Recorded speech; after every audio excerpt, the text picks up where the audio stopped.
Hello दोस्तों, welcome to my channel एंटर तक में आप सभी का बहुत बहुत स्वागत है। दोस्तों, आज की इस वीडियो में हम पढ़ेंगे परागकण के बारे में। तो देख सकते हैं परागकण का डायग्राम भी बना चुके हैं। इसके बारे में आज बहुत से डिटेल से जानेंगे। दोस्तों, इससे पहले हमने परागकोश को पढ़ लिया है और आज की इस वीडियो में पढ़ेंगे परागकण को। तो वीडियो स्टार्ट करने से पहले हमारी छोटी सी रिक्वेस्ट है कि अगर आपने अभी तक हमारे चैनल इंटर तक को अभी सब्सक्राइब नहीं किया तो चैनल को सब्सक्राइब कर लें और लाइक शेयर ज़्यादा कर दें। तो चलते हैं, वीडियो स्टार्ट करते हैं। दोस्तों, ये है परागकण और ये है परागकण का डायग्राम। तो इसमें देख सकते हैं क्या क्या है। जो इसके भाग हैं, कायकोशिका, रसदानी, वायुचोल, अंताचोल, जनन छिद्र, जनन कोशिका, न्यूक्लियस और वेजिटेटिव केंद्रकी कायकोशिका। तो आज की इस वीडियो में देख रहे हैं परागकण की संरचना। इसमें सबसे पहले इसका पॉइंट होगा क्या कि ये परागकण क्या कार्य करता है। यह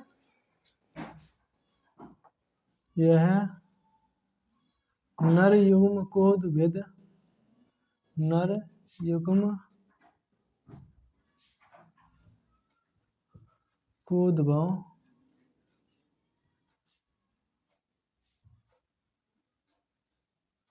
का प्रतिनिधित्व करता है। क्या करता है? का प्रतिनिधित्व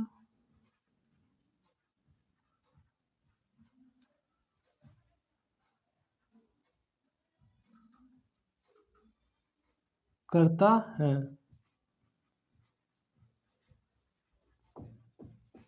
जो परागकण है ये क्या करता है? नर युग्म कोदभव का प्रतिनिधित्व करता है। इसमें सुस्पष्ट दो परतों वाली भित्तियां पाई जाती हैं। देखते हैं कौन कौन सी हैं। इंटाइन, जिसे अंताचोल और बाइचोल, एक्साइन, इंग्लिश में एक्साइन को बाइचोल और अंताचोल को इंटाइन कहते हैं। नंबर सेकंड, इनमें सुस्पष्ट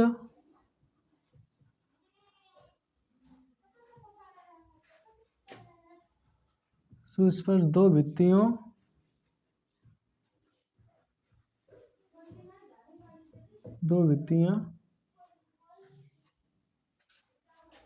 पाई जाती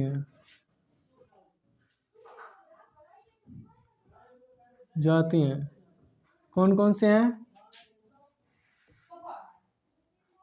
बाइचोल,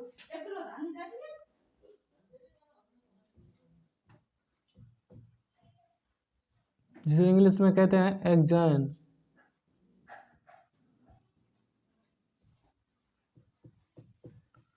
दूसरे को हम क्या कहते हैं? अंताचोल,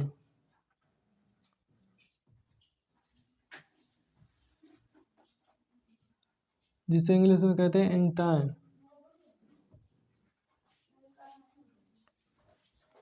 तो ये क्या है? दो इसमें सुस्पष्ट दो भित्तियां पाई जाती हैं। जो इसमें एक कठोर बाहरी भित्ति है, सबसे पहले इसमें जो कठोर बाहरी भित्ति है इसे क्या कहते हैं? स्पोरुलिन, जो बनी है।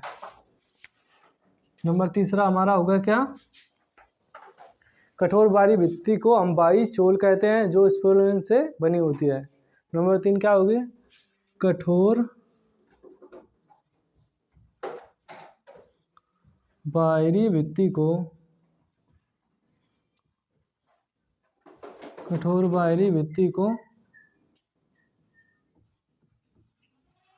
बाइचोल कहते हैं।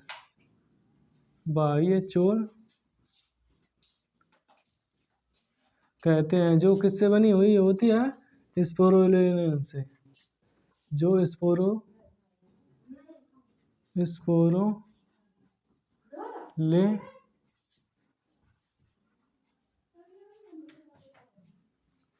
से बनी होती है।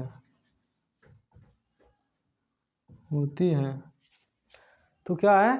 कठोर बाहरी भित्ति को हम बाइचोल कहते हैं, जो स्पोरुलिन से बनी होती है, जो सर्वाधिक ज्ञात प्रतिरोधक सामग्री है। जो सर्वाधिक ज्ञात प्रतिरोधक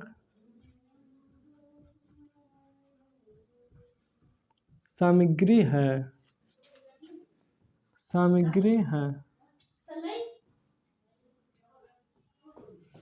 क्या सामग्री है? यह उच्चता व सुदृढ़ अम्लों एवं क्षारों को सम्मुख टिक सकती है। कैसी? यह है उच्च ताप,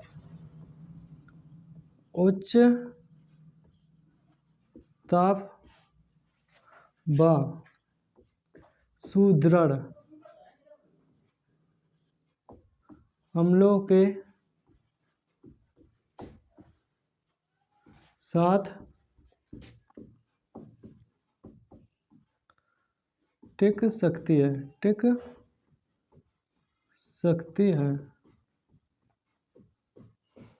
और अभी तक ऐसा कोई एंजाइम पता नहीं चला है। नंबर 4, अभी तक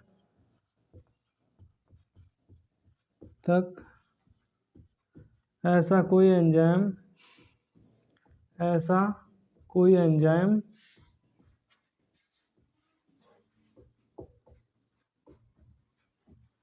पता नहीं चला है, पता नहीं चला है जो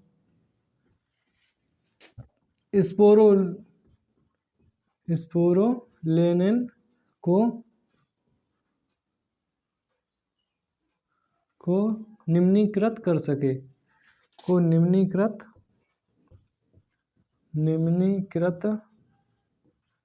कर सके, निम्नीकृत का मतलब क्या होगा? जो उसे नष्ट नहीं कर सकते। अभी तक ऐसा कोई भी एंजाइम पता नहीं चला जो स्पिरुलिन को निम्नीकृत या उसे नष्ट कर सके। परागकण और परागकण का जो व्यास होता है, परागकण का नंबर 5, परागकण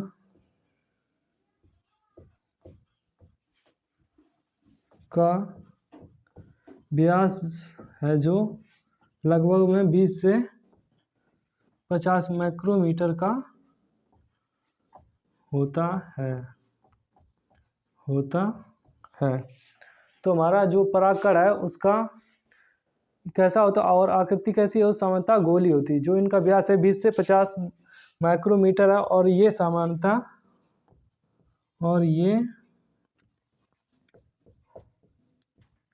सामान्यतः गोलीय होते हैं। कैसे होते हैं? गोलीय होते हैं। परागकण हैं जो हमारे, उनका व्यास कितना है? 20 से 50 माइक्रोमीटर और उनकी आकृति कैसी? सामान्यतः गोली होती है। परागकण के बाह्य चोल को सुस्पष्ट द्वारक रंध्र पाए जाते हैं। परागकण के जो बाह्य चोल है, परागकण है, इसके बाह्य चोल में सुस्पष्ट द्वारक रंध्र पाए जाते हैं। जहाँ पर क्या है? स्पोरोलेनिन अनुपस्थित है। देख सकते हैं इसमें 3 जनन छिद्र हैं और जहाँ पर स्पोरोलेनिन अनुपस्थित है जिसे हम क्या कहते हैं? जनन छिद्र कहते हैं। जहाँ पर स्पोरोलेनिन अनुपस्थित है उसे क्या कहते हैं? जनन छिद्र। तो नेक्स्ट नंबर हमारा क्या होगा? तो इसे साफ कर देते हैं, कुछ जगह कम है।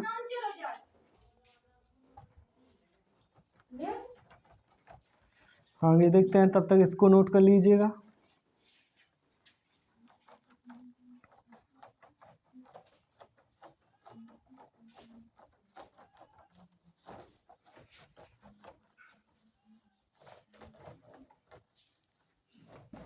परागकण में सुस्पष्ट द्वारक रंध्र पाए जाते हैं।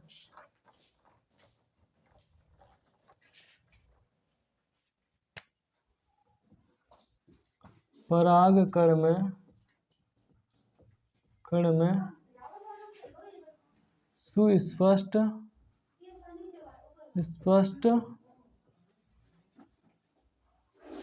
द्वारक रंध्र पाए जाते हैं।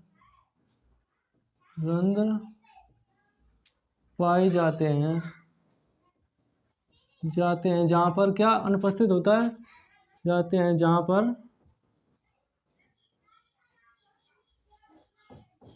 पर स्पोरोलेनिन, जहाँ पर क्या? स्पोरोलेनिन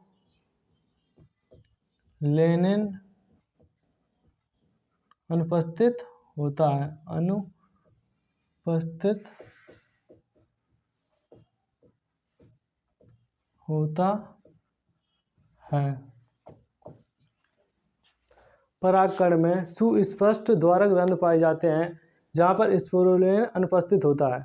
परागकणों को जीवाश्मों की भांति बहुत ही अच्छे से संरक्षित भी किया जाता है। नंबर 7 क्या हो जाएगा हमारा अगला? परागकणों को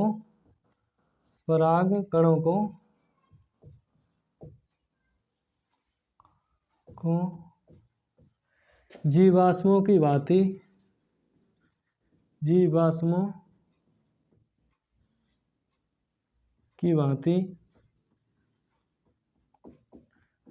बहुत ही अच्छे तरीके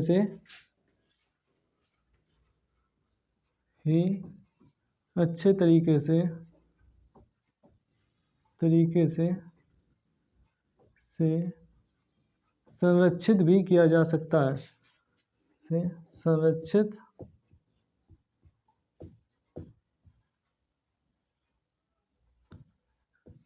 भी किया जा सकता है। अगर आप इतने पॉइंट नोट जो लिखवा रहे इतने कर लें तो बहुत ही ज़्यादा डिटेल से हो जाएगा।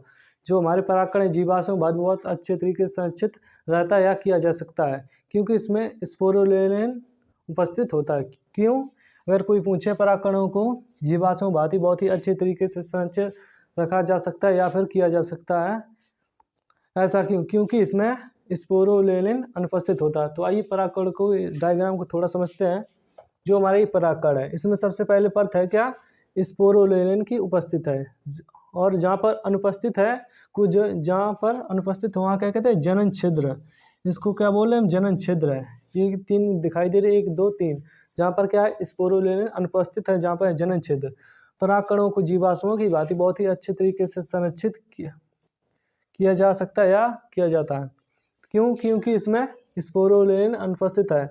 और स्पोरुलिन को जो अभी तक ऐसा कोई एंजाइम ही नहीं पता चला जो स्पोरुलिन को निम्नीकृत जिसे नष्ट कर सके, तो हम इसे बहुत ही अच्छे तरीके से संरक्षित कर सकते हैं। इसके बाद आ जाती है हमें सबसे पहली परत, इसे हम बोलते हैं बाइचोल, इंग्लिश में एक्सैन। उसके बाद हमारी जो आती है नीचे अंताचोल, उसके बाद अंताचोल, और उसके भीतर आ जाती है जनन कोशिका। उसके बारे में अभी पॉइंट बहुत ही अच्छे तरीके से समझेंगे। उसके बाद हमारी आ जाती है क्या? न्यूक्लियस ऑफ वेजिटेटिव सेल, जिसे हिंदी में कहते हैं क्या? केंद्र की कायिक कोशिका। और ये हमारी जो है राजधानी, ये हमारे का कायिक कोशिका। इसको डायग्राम को अच्छे तरीके से अपनी कॉपी में नोट करिएगा और अच्छे से बनाइएगा, और जो भी पॉइंट लिखवाए उनको बहुत ही अच्छे तरीके से समझिएगा और उन्हें एक एक करके नोट करिएगा। तो अगला पॉइंट देखते हैं क्या है? परागकण की आंतरिक भित्ति। अब ये भी जानेंगे परागकण की जो हमारी आंतरिक भित्ति है कैसे बनी है, क्या कार्य है। जो परागकण की आंतरिक भित्ति को अंतःहमचोल क्या कहते हैं? नेक्स्ट पॉइंट नंबर 8, परागकण की आंतरिक भित्ति को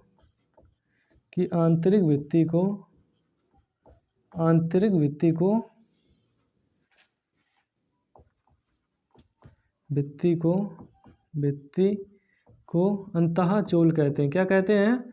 अंतःचोल कहते हैं।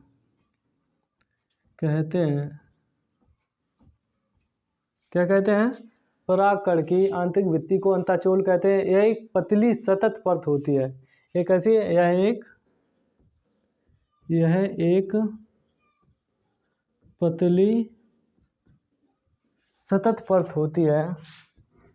पतली सतत परत होती है जो किससे मिलकर बनी होती है? जो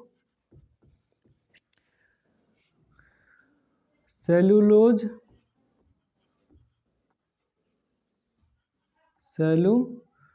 व प्लस पैक्टिन से मिलकर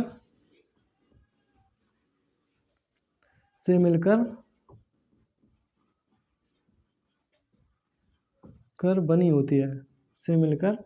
बनी हुई होती है। जो हमारी बाइचोल था उसको किससे मिलकर बनी थी? स्पोरुलिन से। जो हमारी अंताचोल है वो किससे मिलकर है? पैक्टिनेजिस व सेल्यूलोज से। परागकण का जीव द्रव जो हमारा जो परागकण है, परागकण का जीव द्रव का एक प्लाज्मा भित्ति से आवृत होता है। जो हमारा परागकण उसके जीव द्रव किससे आवृत होता है? नंबर 9, परागकण का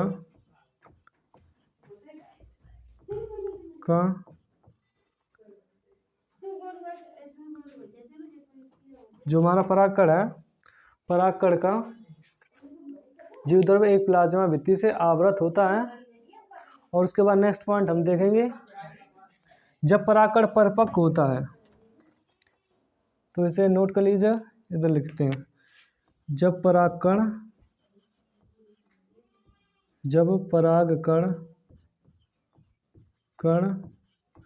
परिपक्व होता है, परिपक्व का मतलब क्या होता है? परिपक्व होता है। जब परागकण का परिपक्व होता है तो उसका मतलब क्या? परिपक्व मतलब ये पका हुआ। तब उसमें 2 कोशिकाएं बनती हैं। कौन कौन सी होता है? तब उसमें 2 कोशिकाएं, तब उसमें 2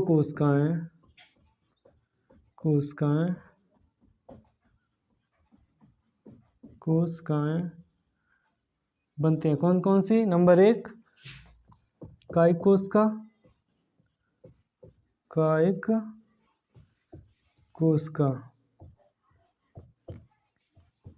नंबर 2 कौन सा हमारा? जनन कोशिका।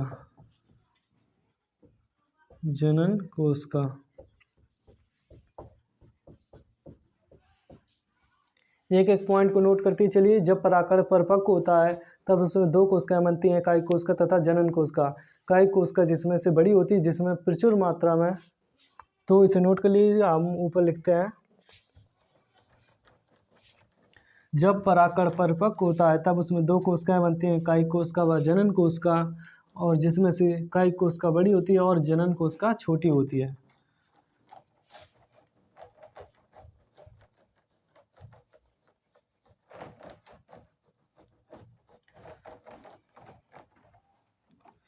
तो आइए कायिक कोशिका के बारे में जानते हैं।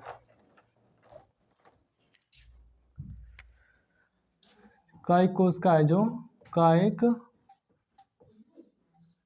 कोशिका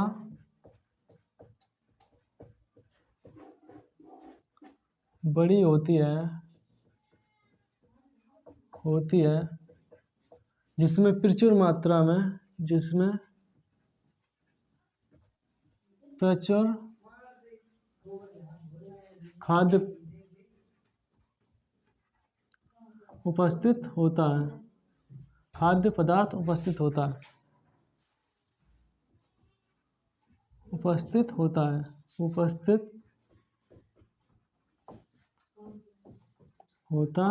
है, जो हमारी कायिक कोशिका है वो बड़ी कोशिका होती है। मतलब जनन कोशिका कायिक कोशिका से, दोनों में से कायिक कोशिका बड़ी होती है और जनन कोशिका छोटी होती है, जिसमें प्रचुर खाद्य भंडार तथा एक विशाल अनियमित आकृति का केंद्रक भी पाया जाता है। जो हमारी कायिक कोशिका है, प्रचुर मात्रा में खाद्य पदार्थ उपस्थित होता है। अब जो इसके बाद आती है हमारी जनन कोशिका। जनन कोशिका छोटी होती है। नंबर 10, जनन कोशिका हमारी कैसी होती है? जनन कोशिका छोटी होती है। जनन कोशिका छोटी होती है, जो होती है जो कायिक कोशिका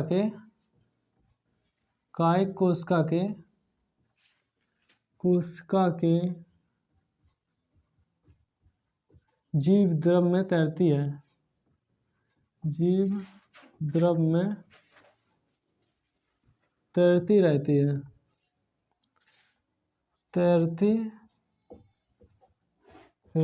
है, तो हमने क्या जाना? जब परागकण परिपक्व होता तब उसमें 2 कोशिकाएं बनती हैं, कायिक कोशिका व जनन कोशिका। कायिक कोशिका कैसी होती? बड़ी होती है और जिसमें प्रचुर खाद्य भंडार उपस्थित होता है, और जो हमारी जनन कोशिका वो छोटी होती है, जो कायी कोशिका के जीव द्रव में तैरती हुई रहती है। तो ये सब आज की इस वीडियो में हमने कुछ पॉइंट जाने। अगर वीडियो अच्छी लगी तो चैनल को लाइक करें, शेयर करें, सब्सक्राइब करें और एक एक पॉइंट को नोट करें और हमारी जो डायग्राम संरचना है इसको भी नोट करें और ज़्यादा से ज़्यादा जितना हो सके उतना चैनल को शेयर करें। तो फिर मिलेंगे नेक्स्ट वीडियो, तब तक के लिए धन्यवाद। पूरा वीडियो देखने के लिए धन्यवाद।